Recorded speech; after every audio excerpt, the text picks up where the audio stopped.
凤莲公主。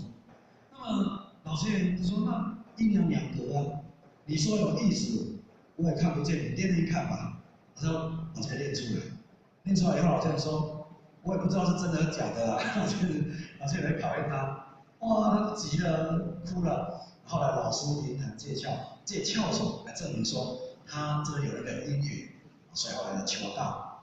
那么他有讲到，镜上莲花结又白，他拿到莲花才能来听课，啊，然后市里上门小女孩，凤莲无辜来受害，被陷井内实可哀，遭受砂石重重盖，魂断冤情不解白。小小年纪遭内带，魂无所归乱徘徊，练起全身功德在，玉皇大帝有主宰，赤焰仙翁天交代，领其凤莲下凡来，现身访道迎失败，莫助游魂苦难哀，破求前人梦漫代，只是连入回莲台。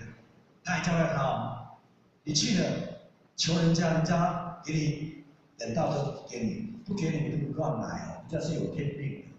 玉皇大帝还这样跟他交代，哎，听到嘛，弄出来，然后他还交代我不能乱来啊，哦，人家要让你求到这求到那求到你就乖乖的，你也不能乱。啊，孩子嘛，那没有心机啊，全部都讲出来，都谢了底。后来老师言谈证明说他真的是有福分，就求得到，绕了一大圈。就这个朱凤莲哦，这个上头求到以后，他去渡鬼，你知道吗？又个鬼又来求到，那所以后来天人他说，我看到你好好渡道就好了，你渡些鬼来哦，我很麻烦啊，哦，你渡道就好了啊，所以有渡鬼的技术啊，渡鬼的经。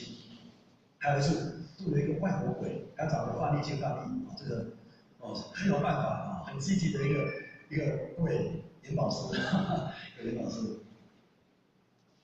再来，莲子求道，我们发生在我们镇的，我们第一人师，第一人师有一个。